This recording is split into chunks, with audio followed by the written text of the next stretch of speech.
Fantasy decided to go for rates instead of early mines or early turrets.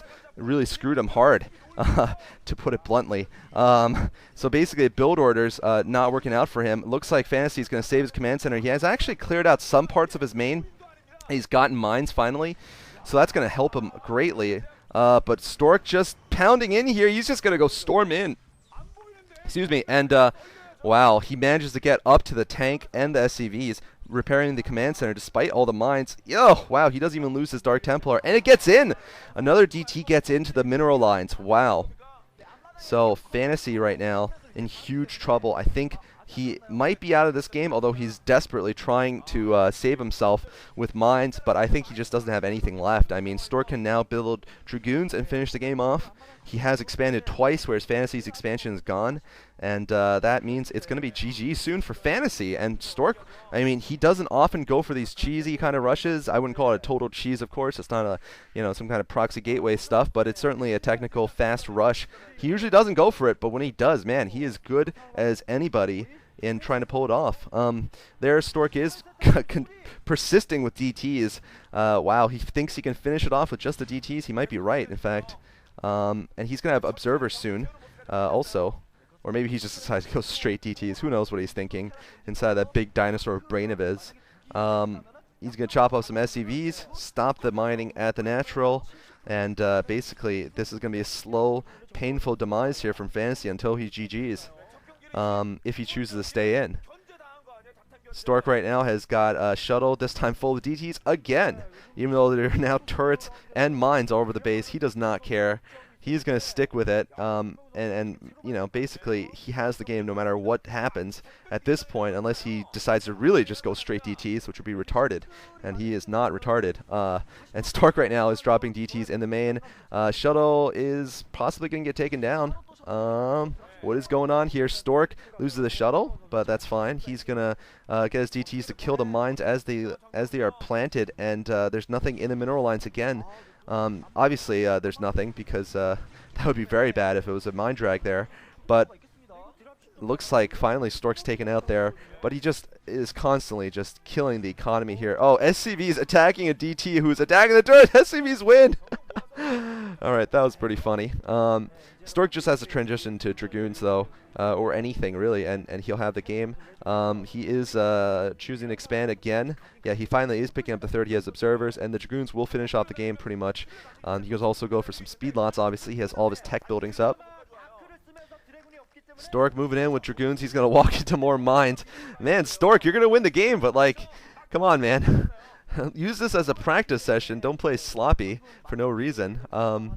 So Stork right now playing a little bit sloppy. I don't know if it's on purpose, if he doesn't care anymore, or if he just is actually, I don't know. But we'll see. Stork right now is actually going to face a little bit of a drop coming from Fantasy. He does have cannons, though, around his neck size, so this is not going to be a problem for him. So, we're going to see a couple of great players also in the next round of the World Cyber Games. I might be casting by myself or with a few other people. Bisu's going to be in there. Of course, for those of you who watched, well, actually, I'm not going to say, of course, what the winner of of Flash versus Effort is going to be in there. I did, of course, just cast that. Should be up in my count. Wow, Fantasy has almost nothing in the way of hard defenses. I mean, he's got one tank. And this is not going to be enough. And a Wraith, who's actually been very, very effective this game. But not enough, though. Fantasy right now, just now getting a second factory, even. And Stork right now probably has a high number of gateways and 3 bases. Actually, only 4, it seems, but he can certainly sustain a couple more. He's going to ferry some probes up to the upper left. Fantasy's also gotten himself an SCV up there. So Stork right now, I mean, the thing is, like, I know I do call games a little bit earlier, but I'm going to call the 99% times when they're there, and this game was still a 99% win for Stork. But Stork is, like I said, perhaps delaying the ending of this game a little bit. Not that there's a problem with that, but well, I guess there is, because you want to play, up to your top level at all times theoretically, unless you're playing Firebat Hero, in which case you build pylons around the map. There's a Stargate from Stork. Oh, and there's an Arbiter Tribunal. I mean, yeah, so Stork right now, just waiting for perhaps Arbiters to finish off the game. He is going to have the Dragoons there. And by the way, for anyone who disagrees about the 99% assessment, you're wrong, most likely, because you're going to have to come up with a good counter-argument for why Fantasy can come back, or especially right after Stork killed off the expansion. Anyway, it looks like Stork is going to clear out mines. Fantasy still way behind in units, even though he has even up the base count. Stork is going to try to change that, though. He's going to expand here at the left, and the unit count is just so much in favor of Stork right now. The resources, mine, total, everything. Stork right now is riding high. And gotta say, man, there's been a lot of exciting developments. I have not been commentating a number of them, but I'm speaking, of course, of the Pro League Finals, the OSL Finals, MSL playoffs. I hope to be casting some more of them, though, in the next few days, at least until I once again move to somewhere northeast of New York. That's all I'm going to say about where it is, but I am going to move there again. Right now I'm in New York temporarily. There is Stork's new base at the 9 o'clock position. Fantasy has a 5-tank defense right now. It's a decent-sized defense. I don't know if it'll hold, though. If Stork especially has some speed lots, or if he has 2 shuttles who are going to drop the Zealots right on top of the tanks, this is going to be bad news for Fantasy. Just 1 turret there. Yeah, Stork is going to get in with the Zealots, and the Zealots now are just going to kill off the tanks. Big Bulldog attack, big Pitbull attack, and GG coming from Fantasy. So as can be expected, Fantasy succumbs because of Stork's brilliant early opening, and Fantasy just having the bad luck to have a horrible build that just doesn't work. Not a horrible build, but a horrible build against that.